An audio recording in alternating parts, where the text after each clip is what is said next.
આ જે એરિયા છે અને જે ભૂપેન્દ્ર પટેલ છે એમનો ગઢ માનવામાં આવે છે. એમના જે ગઢમાં આજે આટલી મોટી સમસ્યા થઈ છે પાણીની, ઘણા બધા લોકો બીમાર બી પડ્યા છે. એ વિશે તમે શું કહેશો? સૌથી પહેલા તો આપને જણાવી દઉં કે હું આમ આદમી પાર્ટીનો ઉમેદવાર રહી ચૂક્યો છું ગોતા વોર્ડ 1 માંથી.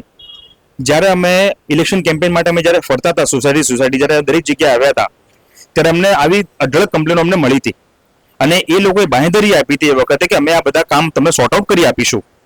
પણ જ્યારે આજનો જે અમે પ્રોબ્લેમ જોયો, આજે જ્યારે અમે સાંભળ્યા સોસાયટીના રહીશોને, તો જાણવા મળ્યું કે નોર્મલ પાણી જે પીવાનું પાણી હોય અને ગટરનું પાણી બંને મિક્સ થઈ ગયું છે, જે કહેવાય ને કે બહુ જે એક્સેપ્ટ કરી શકાય એવું નથી.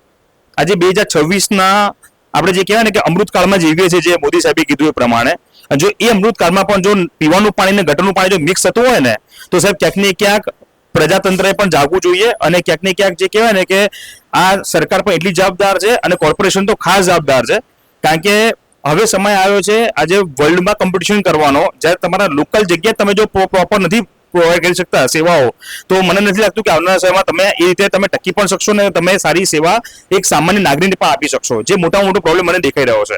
મેં સાંભળ્યું કે લોકોને ઝાડા ઉલટીના પણ પ્રોબ્લેમ થયા છે અને એ પાણીના લીધે જ આ પ્રશ્નો ઊભા થયા છે. ને એમાં મોટા બાળકો, સ્ત્રીઓ, પુરુષો, એમાં દરેક લોકો આમાં હેરાન થઈ રહ્યા છે, જે ખરેખર દયનીય પરિસ્થિતિ છે. અને હવે સમય આવ્યો છે, પ્રજાએ જાગવું પડશે, પ્રશ્ન પૂછવા પડશે. બાકી અહીંયા તમારું કોઈ રખેવાળ નથી, કોઈ ધ્યાન રાખવાનું નથી અને આ રીતે પીડાતા રહેવું પડશે. 500 થી વધુ લોકો અહીંયા આગળ એવું કહેવાય રહ્યું છે કે બીમાર પડી રહ્યા છે. અહીંયા આગળથી પાણીના સેમ્પલ લઈ જવાઈ રહ્યા છે. એની વિશે તમારું શું માનવું? આમાં કેવું છે કે એકવાર પાણી વહી ગયા પછી પાળ બાંધો ને તો એ કોઈ કામની નથી.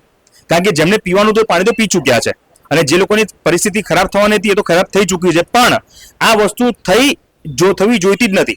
કારણ કે જ્યારે એએમસી નું 15,000 કરોડનું બજેટ એને બેઠા હોય, વર્લ્ડ બેંકે પણ એમને પાણી માટે પર્ટિક્યુલર એમને ગ્રાન્ટ ફાળવી હોય, અને જો એએમસી જો ખાલી પાણીનું બી મેનેજમેન્ટ પ્રોપર ના કરી શકતી હોય ને, તો જેટલા પણ પદાધિકારીઓ છે એમને તાત્કાલિક રિઝાઇન કરવાની જરૂર છે. અને આ જે પણ લોકો અત્યારે માદા પડ્યા છે એ લોકોને તાત્કાલિક ફ્રીમાં સુવિધા આ સરકારે આપવી જોઈએ. અને પરિવાર આ ના થાય એના માટે લિખિતમાં બાંહેધરી એના કોર્પોરેટર હોય અને અહીંયાની સરકાર અને એએમસી તો આપવું જ જોઈએ. કારણ કે આ સીએમ નો વિસ્તાર છે. જ્યારે સીએમ ચૂંટાઈને જતા હોય ને તો એ વિસ્તાર તો તમારા માટે એક જે કે શોકેસ વિસ્તાર હોવો જોઈએ. જ્યારે આ વિસ્તારમાં જ તમારો જો અહીંયા જે કહેવાય ને કે દીવા તળે અંધારું હોય ને, તો ખરેખર તમારે તો મતલબ દીક પડ્યો તમારા આવતા.